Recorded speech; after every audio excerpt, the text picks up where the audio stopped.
My name is Stuart Easton. Quite a few people on the call know me, which is great. Great to see you all. Thanks for coming.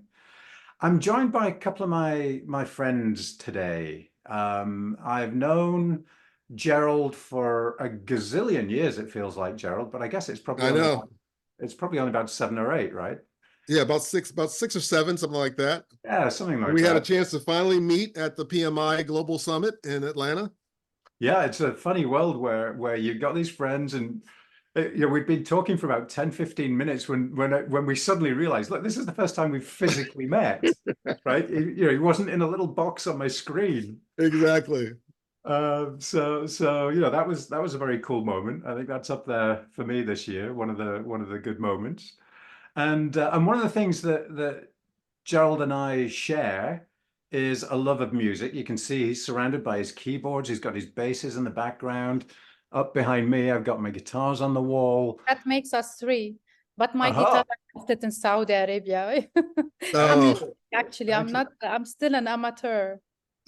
Well, I was going to say the difference between Gerald and me is that he can actually play his and I just play around, right? Make silly noises. I play around as well. There you go. Yeah. We should do that next time we're together, Mona. Let's make a band rather than PMOs. I didn't realize you played as well. That's awesome. Well, that's very cool. That leads us on, and I'm going to have you guys introduce yourselves in a second. But Mona, I met for the first time about a year and a quarter ago, something like that, in Saudi Arabia, and it was my first time in the Gulf. Right, it was my first time in that part of the world, and I don't really know what I expected. But I did not expect Mona Zoughaib, right? So I describe Mona as, when Mona walks into a room, it's like this little nuclear bomb of happiness just explodes, right? Thank you. And so what we thought for this session at the end of the year is that we would get these different people with great experience, loads of experience, and you can introduce yourselves in a second, but from very different parts of the world, right? So we've got 3 continents, and I can't even count the time zones right now. It's the end of the day for me. I'm too tired to work it out. It's but 10 lots of p.m. time. now. It's 10 p.m. There you go. 10 p.m. for you. It's 10 p.m. It's 12 noon. 12:06 here. Excellent. So we've got a 10-hour time difference from Gerald to Mona. And we've got the team out on the so Team Seattle, I'm guessing it's 10 in the morning where you guys are as well. So we've actually got a 12-hour spread from Team Seattle out to Mona in Dubai right now. Yes. And Wasif, actually we've got it's even better than that. Wasif is out in Pakistan, so it gets us 13 hours. It's 11 p.m. In Pakistan right now. Absolutely. That's dedication, Wasif. Good man. Yeah. So we're going to have a multicultural discussion, a multi-regional discussion, and I really want to learn what we're all seeing out there. What are the challenges we're facing? What are the opportunities that we have, and how are things changing for the PMOs and project management as we move into a new year? So what I'd love to do, Mona, I'll start with you. Just tell us a little bit about yourself. Who are you? Right? Why are you qualified to be here? And what's your biggest project management team moment of the year? Yeah, actually, I'm the managing partner. Wasif actually is my partner. I'm the managing partner of We Grow Minds since 2018. Before that, I was someone working in the banking sector, all the projects related to IT, managing PMOs. Within those 20 years of experience, 10 years was dedicated for establishing PMOs from scratch. I'm a professor as well at the American University of Beirut and the Lebanese American University, among other universities. Now I'm focusing on penetrating the GCC market in terms of training, consultancy. We have done an amazing job in the last... Mona, do some translation for me, because there's a bunch of people who don't know what GCC is. GCC, it's the Gulf, right? Gulf region, and the Gulf region. There we go. So my company has been established in Lebanon, And, it's been now inaugurated, in Dubai since 2 years. And we're in the process of finalizing its presence in Saudi Arabia. So yeah, what we're aiming to do, like increase partnership. I'm personally, my company, is partnering with Transparent Choice on multiple levels related to PMO, prioritization, establishment of PMO, and all the tools needed around that. And we partners with PwC Academy, with Microsoft, with PMI, with Premier, authorized training partner. So yeah, we've done like good stuff in the last 6 years, and we're still growing. Brilliant. Regarding Excellent. what was Biggest my moment, really most nice fun moment? moment, yes, actually, it was really inspiring moment that I lived.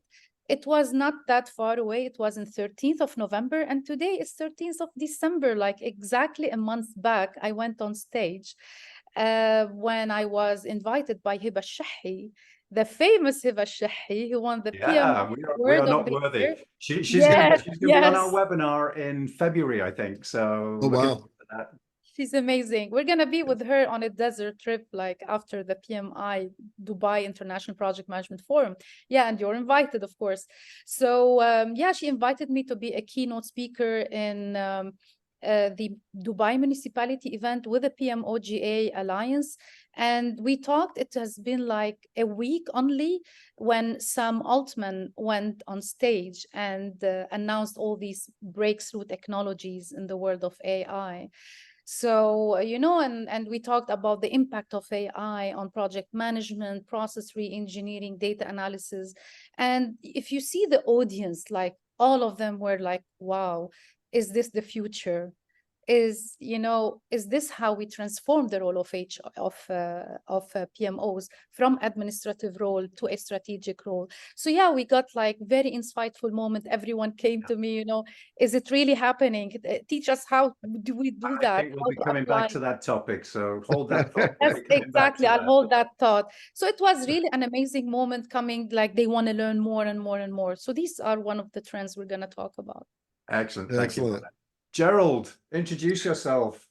Yeah, so my name is Gerald Leonard, and I am the author of Culture's the Base, Workplace Jazz, and recently a Symphony of Choices.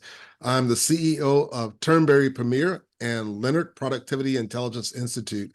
So my focus for the last 25 plus years, after having a bachelor's and master's degree in music and getting into project management consulting a few years later after that, I have been focused on enterprise project portfolio management. And I've worked with the National Archives, Geico, Del Monte, Pfizer, the healthcare systems, Defense Logistics Agency, and so many, many other organizations and really large projects. And one of my favorite ones that I'm still supporting them and helping them is the Virginia Department of Transportation, where in 2014, they brought me in to help them get control of over 14,000 projects on a $16 billion budget. And they are now #1 in the United States when it comes to road construction scheduling. And they have an automated system that basically manages their entire portfolio projects with them, for them, and helps with all the scheduling and things like that. And that data is pushed out to over 20 other systems. And so that was a very complex project. A project we used a lot of technology, not AI, but we used a lot of technology. We're beginning to use some AI components in there now with some of the reporting and capabilities that we have there. But I'm just fascinated with, taking my life and taking all of my experience and combining it into an experience of what I've learned from music, what I've learned from productivity, what I've learned from workplace culture, what I've learned from neuroscience, and combining them together. And that's what I bring to my clients and to my teams, and really helping them to understand, how do you get things done and work in a way where everyone's thriving and growing and just leveraging and becoming the best parts of ourselves that we can be, and really doing some great things. And then finally, the other thing that I've been able to do is recently add sustainability to our portfolio of services. And so now I have a partnership with a company called Greenly that's based out of Paris, and as well as with Turnberry Transparent Choice, sorry. And we've been able to really get our hands around sustainability and understand what it means to have a carbon footprint baseline, and how do you develop your science-based targets, because this is going to impact all of us in a major way, because sustainability is one of those things now that we're all are concerned about and we all have to take consideration for. And it really does play a big part in project management and in portfolio management. So You that's should who have I am. And attended Your the biggest top moment? 28. so I would say I had two biggest moments, but I'll just take the one, and I'll say I was speaking at the PMI Global Summit in Atlanta. And one of the reasons that was a big moment is I had an opportunity in front of my peers to play music and actually leverage playing music, using it as a metaphor and creating an experience and talking about the workplace culture, neuroscience, project portfolio management, and actually talking about the human skills needed and what really comes out of the portfolio management toolkit when it comes to bringing everyone together, because it's really about alignment and about us working together around creating our strategic objectives. But it was a lot of fun, and I got a lot of great feedback, and I was able to play some cool music. Very cool. And if anybody was at the PMI summit in Atlanta and you have access to the recordings, there's a great recording of Gerald doing his talk, and it's a lot of fun. Some very personal stories in there, which is nice. Some very personal stories. It was really cool. Very much enjoyed that. So a couple of the folks on the session have shared some of their highlights. So we mentioned Alan and his technical debt thing. So well done for that, Alan. I like that. Then where was the other one? Here we go. So Jonathan talked about actually being able to give project management training to a group of to a leadership group at a local university. Right now, that's a big deal, right? You get the leadership bought into this stuff, and you get them thinking the right way. That can really move the needle. So, good job. Yeah, shout out for Jonathan on that one. I like that. And then Stuart Taylor. If you don't know who Stuart Taylor is, he put his in here. And Stuart is a project manager, portfolio manager. He runs a YouTube channel. Stuart, why don't you drop the link to the YouTube channel into the chat for everybody? And is a good friend of mine. We met up in Paris last week at the PMO Global Alliance unconference, where he stole a couple of ducks. So anyone who knows me knows that wherever I go, I have little rubber ducks with me. It's Christmas time. So right now we have kind of Christmas winter themed ducks floating around here. Stuart's going to be chasing me for one of these now, knowing him. So his top moment was stealing a couple of rubber ducks from me last week. Way to go, Stuart. Yeah, good, all good stuff. All good stuff. So keep putting in your top moments from the year. It's much more fun if you're involved. And what I would love you, excuse me, what I'd love you to also do is put any questions or comments. What are the big themes, the big trends that you're seeing, right? And excuse me, when we were preparing for this, I had a session, Gerald, with you, and I said, "What's the big trend, the biggest trend that you've seen?" And your answer really surprised me, right? Because your answer was, particularly in government customers, the biggest trend is that everything's the same, right? That was kind of a really weird oxymoron. So talk to me about that a little bit. Sure. And why I say that everything's the same in this from the standpoint of, when it comes down to project program portfolio management, there's a lot of new technologies. Obviously, AI is going to be a huge one. But one of the things that always happens is it creates a culture change. Anytime you implement any types of projects, programs, or bring in a portfolio system, you're changing the culture of an organization. And as human beings, all the technology has been updated, but our hardwire, our brains, and the way we work hasn't been upgraded, right? And so when you're bringing in new technology and a new process, you have folks who may feel that what they're doing is being changed or being moved. And so they may feel threatened, or they may be a little bit resistant. And what I found is that we really have to continually help people understand how to move forward, understand that it is a culture shift, and that it's the human part of making things happen when it comes to project and program portfolio management. Many times when we're afraid or we have those things happen to us, is because we're thinking from the back of our brains.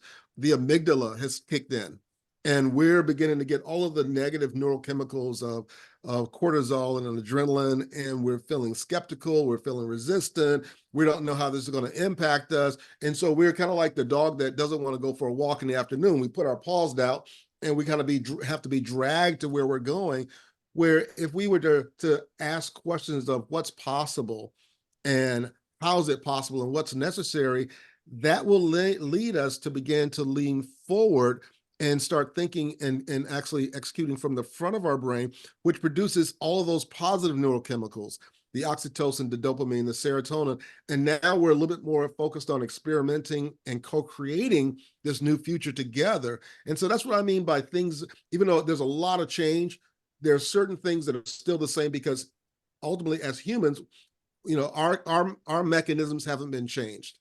And so we still have the same fears and same struggles, the same challenges that happened before. And we have to learn how to adjust to all of these new technologies while at the same time leaning forward and figuring out our new role. Because anytime we make changes like that, we're also changing the culture, and people can sometimes be resistant of that. But if they are brought into it, they can lean forward. So that was what I meant by that. It's funny, Gerald, because it must be 25 or 30 years since I first read Who's Moved My Cheese, right? A lot of people on this session will have read that book, and Mona, I'm sure you've read it at some point as well. Of course. So it must be 25 or 30 years since I read that book. But I feel like I talk about that book more now than I have at any time in that last 20 odd years. Yeah. Because the cheese is just, nobody knows where the cheese is. It's just moving all over the place. Exactly.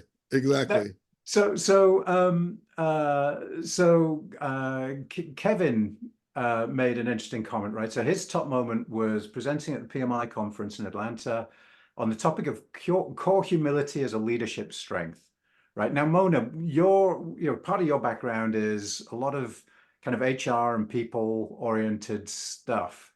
What do you think about that?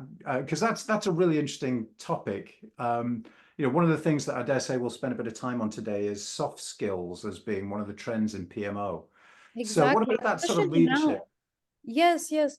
So when we're talking about, all the trends that are, the rise, for example, of continuous learning and development, it has been since ever there, right? It's HR, it's about learning and development.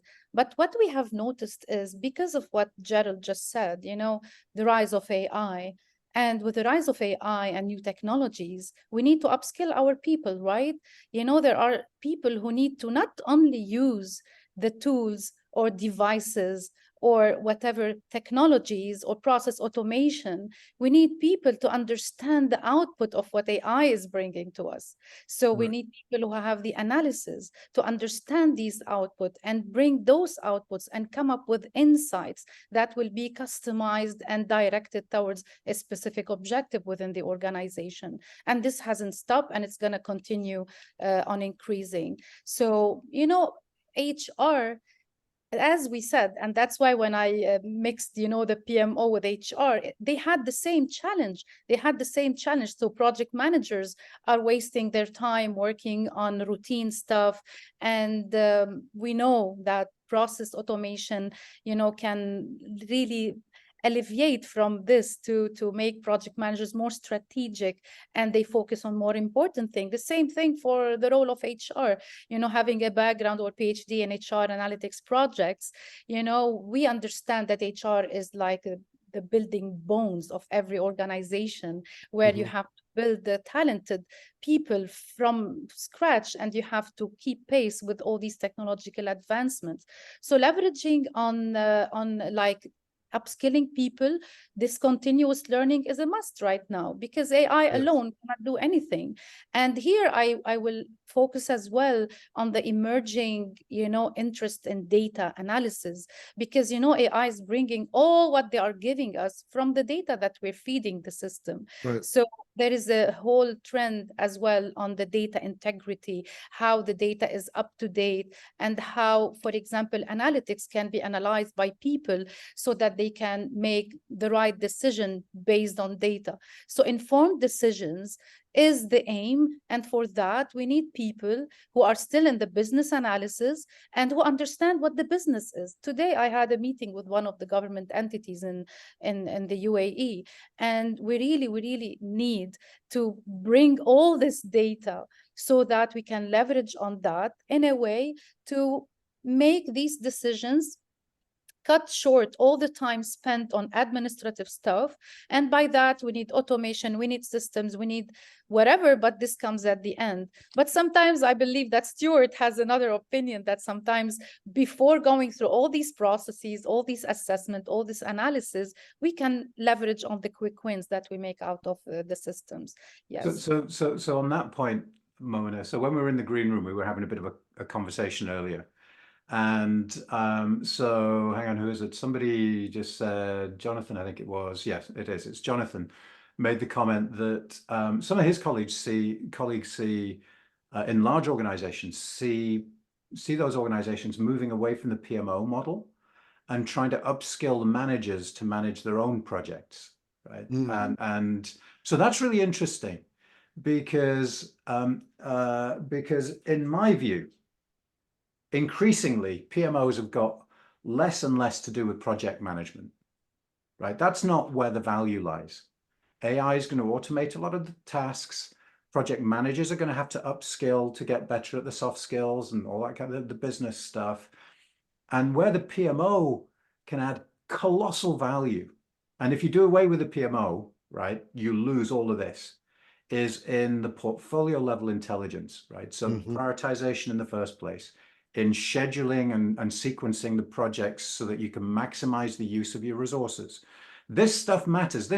Doing that stuff right can double the value, easily double the value that you get from your portfolio.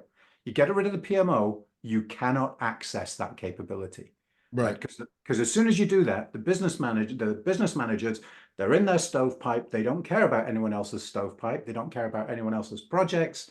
And you lose all that portfolio level of intelligence. So my view, Jonathan, is that is a really, really dangerous trend. And I would try and put the brakes on that as hard as I could. I think it's great that you're upskilling the business leaders, right? I think that's a really positive thing. Right. But losing that portfolio level intelligence, Gerald, you've spent a lot of time and written books on this. Yeah, and as you were talking about it, one of the things that came to mind is the concept of the theory of constraints by Dr. Elliot Goldratt. Obviously he passed away, but in his book, The Goal, because in every organization, there is a constraint. There are constraints, right? And many of those constraints can be a department within inside of the organization. Usually it's around contracting, right? Because you have so many projects and you have so many contracts and different kind of engagements that have to be worked through legal. So that office tends to get bombarded with all types of legal work that has to be flushed out before the project can start. So that usually becomes a bottleneck. And then you have certain developers or certain technical talent that is very limited, and only a certain few people have that skill. So then you have critical constrained resources. So imagine you have everyone trying to become project managers now, where if we're enabling tons of other managers to be project managers and they have things they have to get done, are they taking in consideration that larger view of what projects are we working on that's aligned to our strategy? But in the sequencing, do we understand where the constraints are? Do we understand where the bottlenecks are so that we can view those and make sure that the organization continually move forward while at the same time respecting and elevating those constraints, whether it's a person or a group of people who have technical skills that are unique to them and it's very hard to duplicate. And so they tend to get overwhelmed with work. And many times, most of them will leave the organization, which then hurts the organization even more. Or you have a department that gets bombarded with work and we have all this inventory of contracts or other work standing up in front of them. and the whole organization slows down because we can only get through so much in that way. But if we were to sequence and have a better view of that sequencing process, we could see that and then streamline those processes. So that's one of the things I've definitely seen when it comes to the value of the portfolio. And from that, you can get a massive, massive boost of productivity. Right? Exactly. Exactly. Exactly. And you know, so, I had a person. So, well, kind of related topic, right? So let's keep the conversation going. So Christina made a cool comment here, right, which is related to this. So what she said is our biggest PMO trend is evolving our project managers into program managers focused on benefit realization and business, right?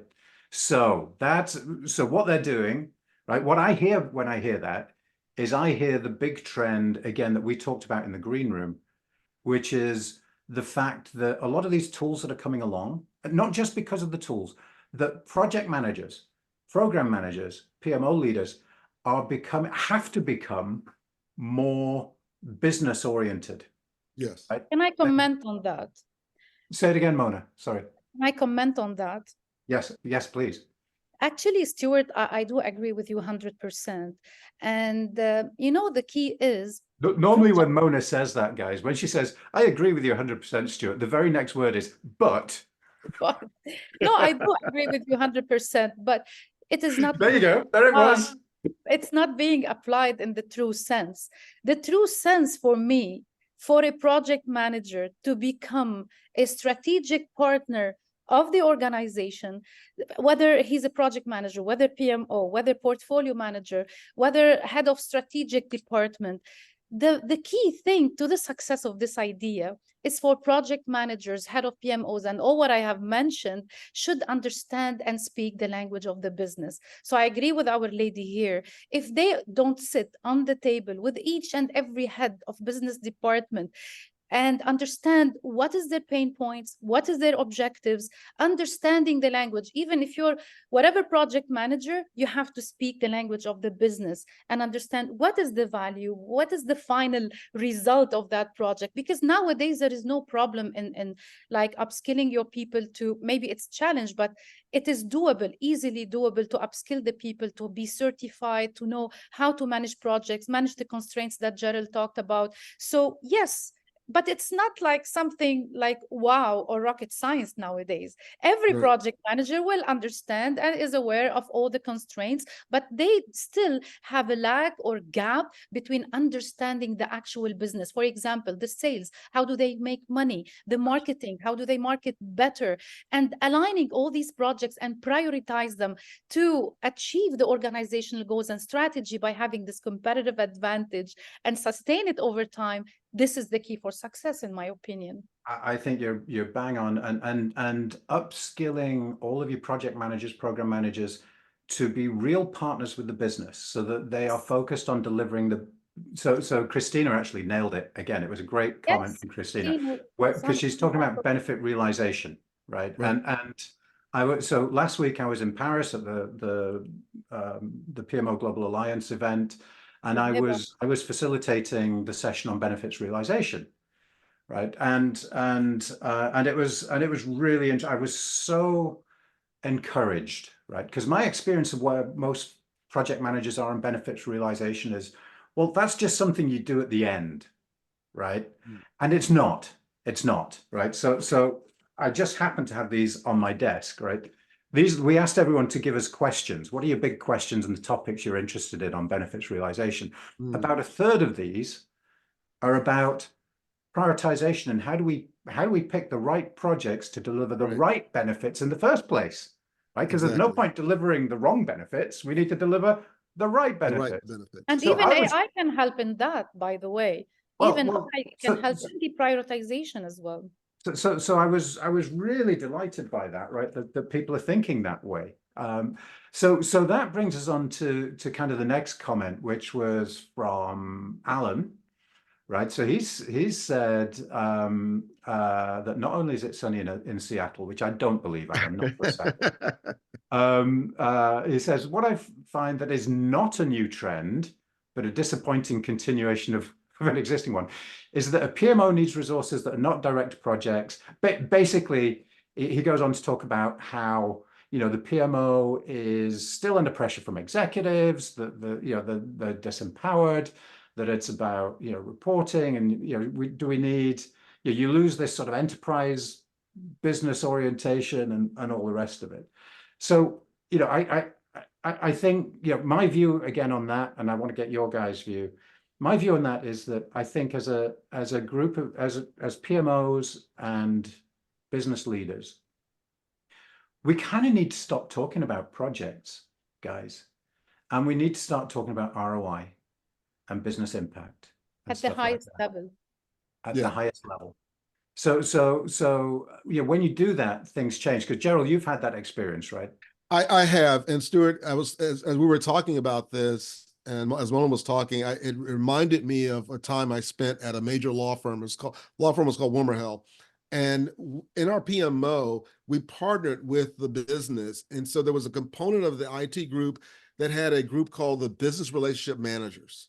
And those were business analysts that lived with the business, right? Exactly. And they were kind of like the tip of the spear for project and portfolio management, because they would live in the various areas and really study the business and get to know all the business leaders, capture all of their requirements. And so before any project is brought to our, at that time, a project review board, it would have to have a charter, and that charter would have to be aligned to the strategic direction of that department, understanding what the benefits to that project was for those users. So when the project manager and the business relationship manager got together and started executing on that project, it was very clear from the beginning. It was very clear from the beginning and from the signatures that were received why we were doing this project and what was the business outcome that was expected from the team. So that way we had total alignment from the C-suite all the way down to the guy who swept the floor of what was going to happen with this project and why we were doing it. And that was critical when you had 14 offices in 5 different countries. And absolutely. Happen. And related to that, so William made the comment here that you know, very often the PMO is the bridge that connects these different stovepipes, right? And Mona, you've seen, we were talking about, we won't name them, but you met today with a large utility company, and you were talking a little bit about, you know, the way they're structured and how that gets in the way, and, you know, the role of a PMO, because they're just kind of thinking about PMO, right, and setting that up. So you know, you're seeing this sort of the PMO as the bridge between different parts of the business. Yes, exactly. So in order for the PMO, maybe they should change the name of PMO, because now it's like, khalas, it's been in the mind like policing, you know, not only but governance or processes. It's really more than that. It has to be maybe strategic management office for projects and portfolio, and be a bridge indeed between all the project managers, whatever they do, and how to align all these projects to the strategic objectives of the organization. Yeah, and in our discussion, always, you know, there is a pain. And this depends on the maturity of the organization, of the country, of the continent, maybe. So, for example, if there are some in place, you have some standards, some processes, you have some same level of maturity in terms of how to manage a project, how to make projects succeed, you know, this is a good time where you start thinking at a high level. But at the same time, there are some organizations which would really start from the top, and then they go down to the level of each and every project and see how we can make this alignment work. And in my opinion, it starts with the prioritization. And why? Because when you're prioritizing your projects, you're not like stressing your teams with thousands of projects and analyzing all the risks, because you know, with each project, there are risks associated with it. And la totalité, the totality of all the risks all together will impact you know, the risk of the whole organization to go, you know, down as well. So, and this is where we can bring as well AI to leverage on the predictive analysis on how we can better predict risks, how we can better do optimization of resources, how we can select maybe the top 10 projects and focus on that, because these are the projects that bring value to the organization, rather than like, you know, stress your team with so many projects that bring little value. And here, of course, comes the feasibility study that really needs to not take only into consideration the financial aspect or the strategic aspect, but as well, it has to take into consideration the readiness of the organization, the culture of the organization, how the constraints that Gerald talked about can be managed while we are managing these tons of projects on our hands. So it's all a marriage between the business, marriage between business, AI, PMOs, technology, and on top of that, there is vision, you know, that has to be aligned. So there's a lovely discussion going on in the sidebar about, you know, your comment about changing the name of the PMO and all that kind of good stuff, which is super. But I'm going to change track. We could keep going on this for a while, but we've got 20 minutes left. We're going to have to talk about AI at some point, right? But I'm going to leave that to the end, because if we don't, it'll just run away with the whole session, right? So let's keep that keep that one towards the end. I want to talk about something else. One of the other big trends, not just for PMO, and you know, again, I'm with you. We should change the name to, you know, the ROI office or something, right? It should be something else, but we'll use PMO for now. So this isn't really just an issue for PMO. It's an issue for everyone, which is the fact that the workplace has changed in the last few years, right? We all used to go into the office and we'd be face to face, and now that's not so much the case, right? This is a trend as well that has increased, and it has emerged in the project management. So many organizations are accepting that project managers work in a hybrid mode. So ever since Corona, it really stayed, and it's really rising. You know, so I think, Gerald, do you agree with me? Because this is as well a trend in terms of hybrid mode and managing projects. Yes, I totally agree. We're definitely not going back to what it was. And I think we are going to have even more of this happening. And by the way, I do have a name that I think you should consider for the PMO. I just had to get this out. The Strategic Implementation Office. Yeah, absolutely. I think there has to be an SIO, the Strategy Implementation Office, or the Strategic, because it's all about implementing the strategy. And it kind of elevates, you know, it elevates the thinking of everybody there.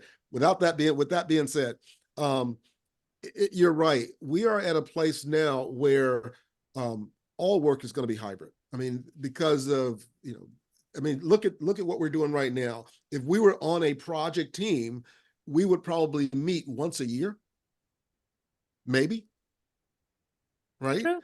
Because we would all be, we're in different countries, and we're, you know, we can all work on one system that's on stored somewhere in another country, and it's just the way things are. And so because of that, and with that, we have to learn how to move the needle and how to engage and how to address all of those soft skills, even while we're working behind a screen, and we're kind of like, you know, in our own environments that we're working, we still have to learn how to move things forward. And it really comes down to communication.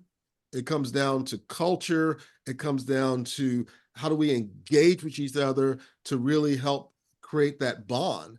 And it really, again, it comes back to conversations.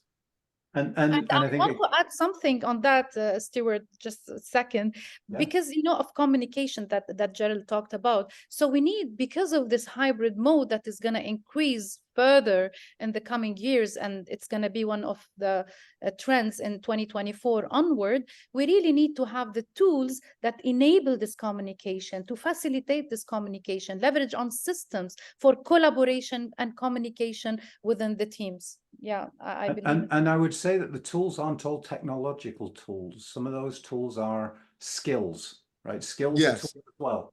So silly example, right? And this was an in-person thing, right? Gerald, you were in the room in Atlanta, right, when I did the talk. So the talk that I did was, it was a murder mystery, right? It was who's killing the people. There's a serial killer. My daughter talks about it and plays it with her friends. Yes.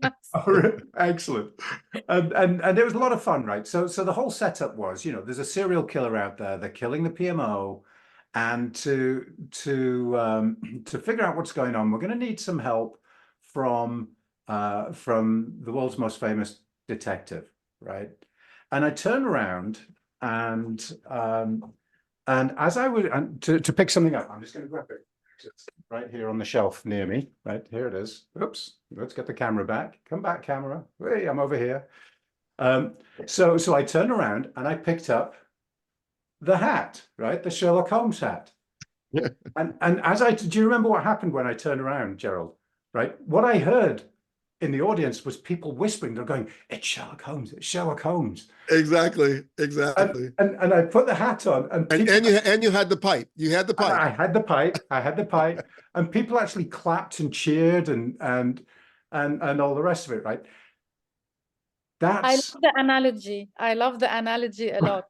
Well, so the point of that is that, you know, the connection in the room came from the fact that I was trying to take something that's really quite a serious topic, right, but make it human and make it accessible. And when you're working remotely, I think there's one of the biggest tools you can use is humor and humanity to engage people and to keep them engaged, because you lose a lot by not physically being with people, right? Exactly. You can't touch them. You can't shake hands. It's harder to read the body language. We can't right now enjoy Gerald's kneecaps underneath his shorts, right? Because we only see the top half of it. Shorts, got on jeans, but no shorts. Jeans, not shorts. Okay. Good, no comment on that. So there are human skills that we need to develop to engage people and to build those relationships online in different ways, right? So the tools aren't just technical tools, I think, Mona. Right. Yes. Right. Yes. Well, you know, it's interesting, Stuart, because I did a certification called Conversational Intelligence. Judith Glaser wrote a book called Conversational Intelligence. And one of the things I learned in studying with her, besides reading her book and spending 2 years before she passed away and getting the certification, was that within 0.07 seconds of meeting someone, having a conversation, your brain knows whether it's going to be a positive or negative conversation. Your brain begins to admit a negative or positive neurochemical. And one of the biggest drawbacks to that happening when we're working virtually on a hybrid mode is the human face. And although you and I are not in the same room, but for 6 years or so, you and I worked together virtually, but we saw each other. That's right. Right?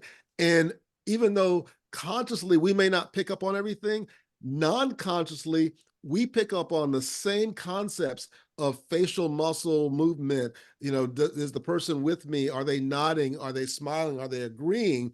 And so even though we don't have that close proximity of being co-located in the same room, we still can leverage even the virtual technology that we have, but we do need to have meetings where we show our face. And Exactly. one really quick tip for folks is that so when you're working online, it's not a bad thing to actually accentuate some of those cues, right? So Gerald, you were using your hands like this to pull us into the conversation there, right? Yes. And you were probably doing that a little bit more than you would do in person because we're not in person, right? I'm not sure. I probably would do the same thing. Oh, you probably would actually. Come on, are you with me? Let me share something that PMI does, by the way. PMI, because, you know, my company is a premier authorized training partner, so I have to be an authorized training partner instructor. So what they do is they do train the trainer and they do an exam. You know, all what they do is not to check the content, not to check what I know. They know I'm PMP certified with 25 years of experience. You know what they trained us on? On how to deliver online. And this was a challenge. So this is something that We Grow Minds has been doing since 6 years. You know, gamification, simulation, exercises, pop-up questions, Kahoot, or whatever tool, just to break the ice, like 3 truths and a lie, or choose a question from 1 to 100, so that we learn about their personalities. And this is a core thing, knowing the team, you know, that you're working with, knowing their personality, their leadership style, so that maybe when you're assigning roles and responsibilities or tasks to them, you will assign them based on what they are very best at. One thing that Mona, I think that's a really important point. And I think one of the key skills that is trending or should be trending is how do you lead and deliver virtual meetings, right? Because they're very different than leading the meetings when we're all co-located together. You know, and just like Exactly. yourself, you went through the PMI training. I was trained by Jack Canfield on his virtual program. And so I was trained as a virtual trainer. How do you train when you're doing it behind Zoom? And keep Exactly. everyone engaged and present Engage. information in an engaging way.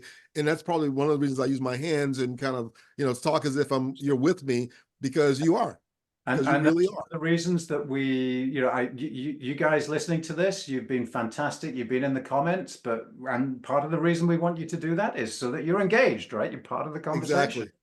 So, there are techniques like that that you can use to get people on board. One of the things that I did with my team, for example, so COVID wasn't, remote working isn't new for us. We started the company this way. We've been going for 10 years. I have met my co-founders. They're based in Poland. In 10 years, I have physically met them face to face 3 times. Wow. Can I tell you a story, Stuart? You know Wasif, right? You've met him in Yeah, person, yeah. right? Enjoy your tea, Wasif, by the way. I've known Wasif since 20 years online, and I met him only last February, this February, actually. And we partnered together. Imagine, for 20 years and only physically in like beginning of February, and then became my partner. And it makes the whole difference. But yes, there are so many tools for teams to work in hybrid mode. I would like, if you would like to end all the trends in 2023, to talk about sustainability.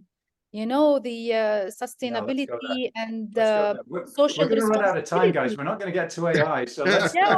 let's do a quick sustainability, and then let's move on to AI. Have you attended or saw the COP28? Many trends nowadays. Every single event that I see, at least in the GCC, now they know what's a GCC, the Gulf Right. Council, is sustainability and social responsibility, and it has propagated in the topic of project management. So how can we make sure that the projects that we are managing and executing, are social responsible in terms of not harming the environment, engaging the people, inclusion, all these topics are still trending as well. And in terms of sustainability, whatever outcome of the project is not going to cause anything to the society, to the environment, Right. and this is gender equality as well has propagated into the topic of project management. Yeah. And One of the challenges. Go ahead, Stuart. sorry, I was going to say, and I think a lot of us, it's not always transparent. So I was talking with Right. Amanda Oakenfull out in Australia, who is, kind of another project superstar. Amanda, if you watch this, hi. And she was telling me about an article she'd read, a Leonard article, so a properly researched piece, trying to estimate the carbon emissions associated with an AI search. Right, so you jump onto ChatGPT or Copilot and you bang something in. What is the carbon footprint of that search? And you would be surprised. It is not small. It is Wow. large, right? Right. But we all do it because we don't see it, right? We just jump on, we do it. Exactly. And the challenging thing about sustainability is the majority of the conversations that we tend to have around sustainability are like way up here. When it comes to sustainability, it's about recycle, reuse, try to figure this out, try to figure that out. And what I discovered in my own search for it, because I have to leverage the carbon accounting platforms for my own company to understand where we are, what our footprint is, and what our science-based targets are, and how do we reduce our carbon footprint.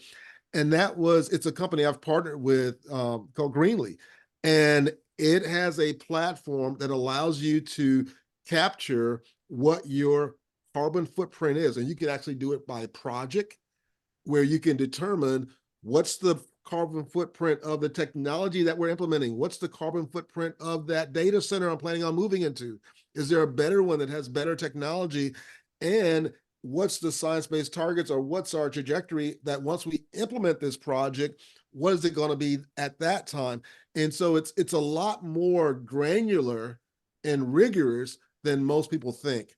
Yes, And so even I I think believe it's yeah, even I believe PMI need to add more into this, into their PIMBO guide, the eighth one coming soon, you know, in terms of what is, instead of measuring the success of projects only by their KPIs in terms of financial right. outcomes, we need to measure them by the impact on society and environment. Yes, And exactly. I totally agree.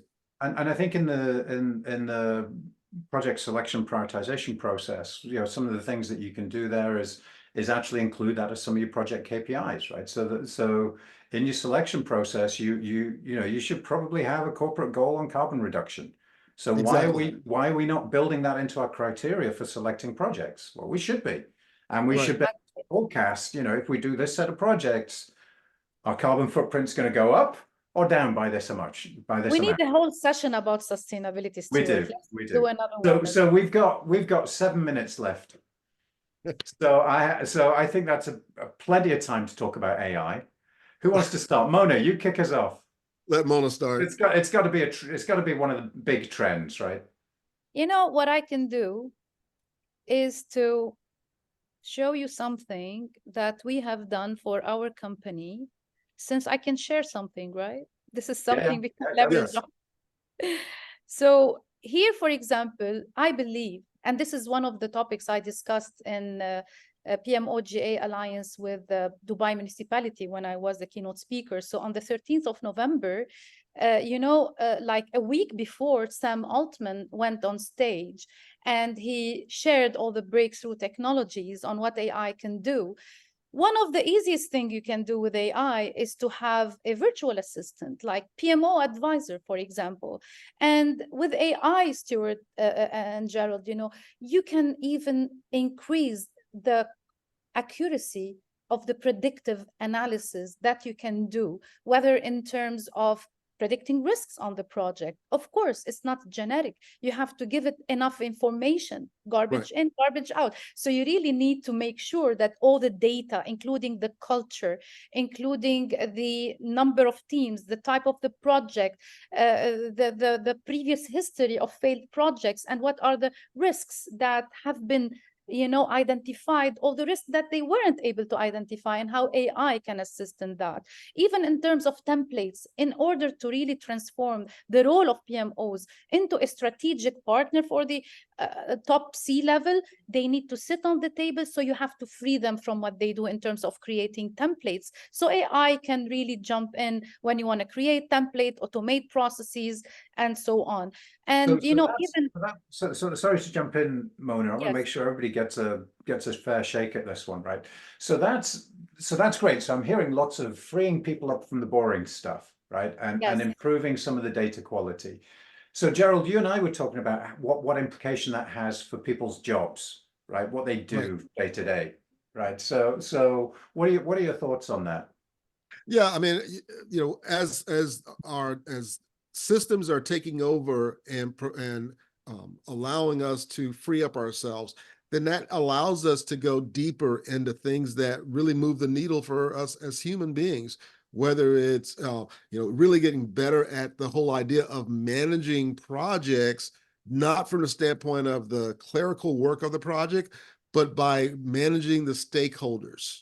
Right? Because AI can't replace that part of it, right? You can develop reports, you can do all these like really cool things, but when it comes down to the project managers there to really make sure that everyone on the team is moving in the same direction and that the stakeholders are engaged in reviewing the lessons learned and so on. And so the skills that are going to be needed and the skills that are going to be required are skills where we're able to support and move each other as human beings more than just the quote unquote technology things. Great. And we So need to balance. let's do a really quick poll, right? Really quick straw poll. So everyone, I want you to get ready to put something into the chat. Okay, I'm going to give you 3 options, right? 3 things that really get you excited about your job, right? You can choose either. You can say that you are task oriented, right? So you just enjoy ticking off things on a checklist, right? So if that's you, in a minute, just type the word task. Okay. The other one is Process. Goal. I enjoy achieving goals, right? That's the second one. So that would goal would be the second word that you type in.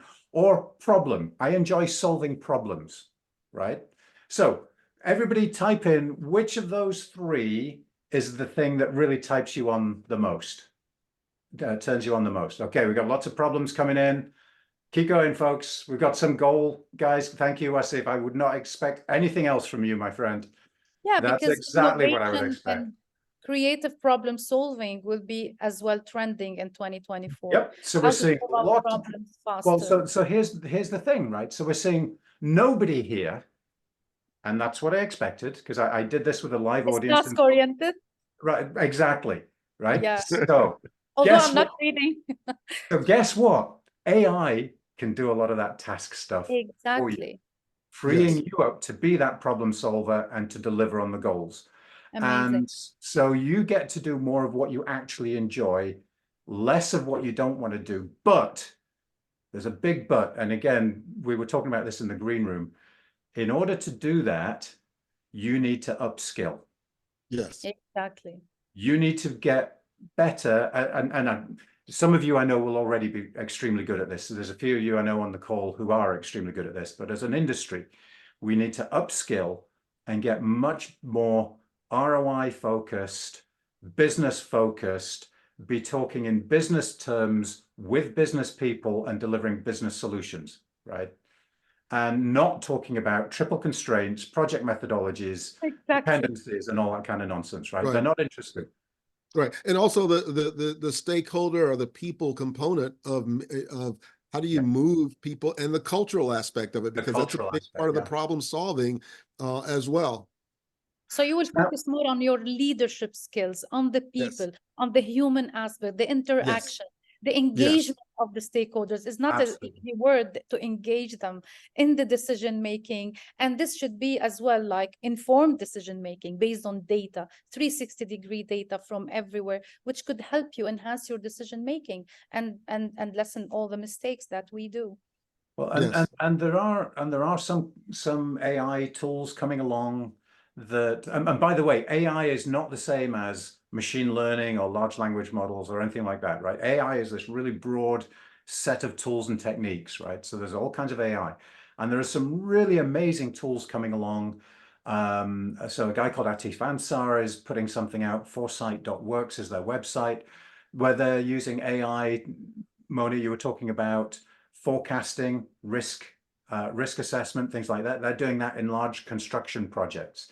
My own company, TransparentChoice, has got some AI modules coming out that'll help you with portfolio optimization, selection, scheduling, to optimize your schedules to make it more Even in efficient. learning, Quicker. you can inject AI into understanding the facial Absolutely. gestures of people and their level of understanding, where they are looking, and give you And reports on we're, that. and we're seeing tremendous. So even crazy things like, you know, one of my developers, I was talking to him yesterday, and he was deploying a new control in the software that we'd never used before. And frankly, it was kicking his butt all over the place, right? And he was really struggling with it. And so he jumped onto ChatGPT. He said, I'm trying to make this component do this. Here's the documentation. Can you look at my code and tell me what's wrong? And you know what? It took about 5 iterations, but between him and ChatGPT, they figured it out. And that would have been a full day for him trying to figure that out on his own, right? So Amazing. there's so many opportunities, but you know, be smart, right? Don't just use AI because there's AI. Use it to solve real problems that it can solve. Yes. There are a lot of But there people should be a harmonious balance between AI and humanity. The human aspect shouldn't like disappear. On the contrary, we're using more our brains. We're using things that AI cannot do. AI cannot be creative as the human mind. And there should be always like a sense of a human touch in your decision making and in your analysis. You have the upper hand. Absolutely. And I think that's the big thing. For me, the trend is to find that balance for the next year, right? We've all gone through the AI foam, right? The bubble, the noise, Right. Yes, right? Where AI can do anything and we should use it for everything, right? correct. But but the answer is actually there are some things that people are really good at and machines are Yeah. not good at. There are some things, Creativity. absolutely, and there are some things that machines are really good at that people are not good at. So Maybe let's they have are good, but they make mistakes. oh This yeah, is big time. continuous, repetitive, like So, what the heck? so I think the big trend for AI over the next year is that we're all going to start to not be excited about AI for the sake of AI, but to Right. really look for where is it adding value and to focus on that. So I think that's the AI trend for next year is actually it's not a trend about the technology, it's about the people, it's finding about the culture, and it's about finding the right balance. Amazing. Exactly. So on that, I'm going to steal the last word um, and just say that my moment of the year was actually it's been a fascinating year for me. I've been really lucky to travel around the world, doing sessions, workshops, speaking events, all this kind of good stuff. And one of the highlights was one of the exercises I do in my workshop. Mona, you saw this, is we do a little prioritization exercise where we're asking people to compare different criteria, different business drivers, different goals for the organization. And there was a group in Vilnius in Lithuania, and nobody in the room had any kind of healthcare background. So I used a healthcare example so that everybody was on neutral territory. And within 5 minutes of beginning this exercise, people across the room were standing up and screaming at each other because it was such a powerful technique, and they got so emotionally involved in it, and it just made me smile, made my day, that people out there are people, they have opinions, and that's Yeah. never going to be replaced by AI. And it just gave me that warm feeling that, we're going to be around for a while yet, people. So Amazing. good stuff. So Actually, we need me and you, Stuart, to remember an amazing moment when our amazing Saudi guy took us. This is the non-professional part, not related to work, actually. When we went to this Abdulaziz, Abdelaziz, exactly, yeah. Abdelaziz. Salute Abdelaziz. He contacted Indeed. me. I'm looking to see if he's online. He's not on the call, unfortunately. Yeah. So maybe you can share this video with him. So he invited us to this amazing Saudi authentic house. And we sat on the floor and we ate, and he didn't even want to eat except after, yani, only after we have finished eating. So the hospitality of Saudi Arabia, it was really amazing. And in the UAE, they take you places like the Museum of Your Future. You see yourself like in a different place. So all this hospitality, for Arabic region is really amazing. Absolutely. Excellent. We lived amazing, Absolutely. hilariously funny moments. Yeah. So I want to thank everybody for joining us, and thank you for participating. It makes it more fun for us and hopefully more interesting and relevant for everyone else. So thank you all for joining and being active. But I really want to thank Mona and Gerald for sharing their insight and joining us. Really appreciate it. You guys are quite special, and it's wonderful meeting you both online as opposed to in person. Next time, I hope it'll be in person. And to everybody else, again, I want to thank you for joining. I want to wish you the very best for the holiday season and for the new year. Same.